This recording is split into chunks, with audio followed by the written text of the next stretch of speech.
Olá a todos e todas, eu me chamo Rafael, sou psicólogo, me formei pela Faculdade Maurício de Nassau e desde o início da minha formação eu tinha um interesse de trabalhar com a área clínica e a área escolar.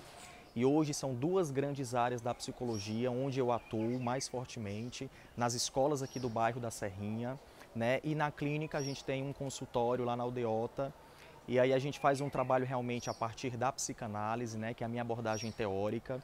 E dentro das escolas eu trabalho com um processo de intervenção com os alunos, mediando ali os processos de ensino e aprendizagem e atendendo também as famílias dessas crianças dentro de um contexto amplo, visando aí a integralidade do ser humano.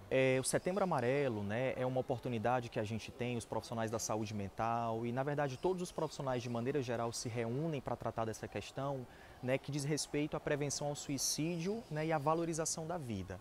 Então é como se fosse um momento ali de intensificação de campanhas, de psicoeducação, de articulação e até de pensar em políticas públicas para atender essa demanda, que é uma demanda cada vez mais crescente, não só aqui no Brasil, mas também em todo o mundo. E aí essa temática do suicídio é uma coisa que está diretamente relacionada com a saúde mental. A gente sabe que alguns dados são alarmantes em relação à questão da depressão, que tem aumentado principalmente nesse momento de pandemia.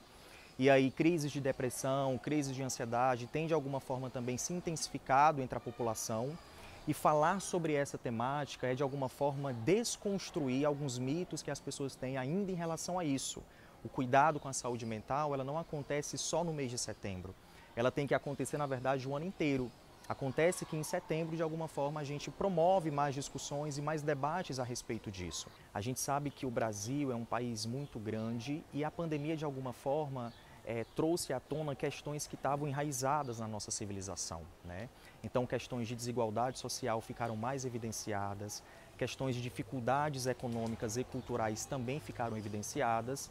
E claro que não ficaria de lado a questão da saúde mental das pessoas, que foi muito prejudicada durante esse momento pandêmico que a gente vivenciou e de alguma forma ainda está vivenciando. Então, os psicólogos clínicos, por exemplo, que estão lá em seus consultórios atendendo esses pacientes, têm observado essas demandas chegarem de forma mais recorrente. Eu, por exemplo, atendo e atendi vários pacientes que se encontravam em sofrimento psíquico decorrentes da pandemia da Covid-19. Então, questões, por exemplo, de depressão, ansiedade, síndrome do pânico, associadas, claro, ao medo de sair de casa, com medo de pegar de repente o vírus. Então, todas essas demandas apareceram na clínica e mostram para a gente o retrato do que essa pandemia tem causado na nossa população. O bairro da Serrinha, por exemplo, é um bairro que de alguma forma também carece de algumas políticas públicas, né, voltadas para o trabalho de prevenção ao suicídio e valorização da vida. Talvez se a gente tivesse um olhar mais sensível do poder público, de algumas instituições também que têm algum certo poder aquisitivo, que pudesse de alguma forma prestar um serviço, né, de acolhimento a essas pessoas em sofrimento, a gente conseguiria de alguma forma trabalhar essas questões. Infelizmente, aqui no bairro também, as pessoas ainda têm uma ideia de que procurar um psicólogo é sinônimo de se tratar para uma loucura, por exemplo. E não é isso que acontece na prática, não é isso que deveria acontecer. Buscar um psicólogo é sinal de coragem, é sinal de que você quer mudar alguma questão que está pegando para você, que de alguma forma tem sido problemática para você. E hoje também a gente sabe que um psicólogo ele não é uma coisa mais cara do mundo. Caro, na verdade, a gente ficar doente, né? Então, de alguma forma, buscar os psicólogos que atendem, né, um valor social ou atendimento social, né? Ou seja, dentro daquela realidade financeira daquela pessoa, de alguma forma isso vai ajudar também. O suicídio é um problema muito sério, acomete jovens, crianças, adolescentes. Dados apontam, por exemplo, que 1 a cada 4 pessoas, né, jovens ali entre 18 e 24 anos, pensaram no suicídio como uma forma de resolver as suas questões emocionais. Isso aponta para uma questão que é fundamental.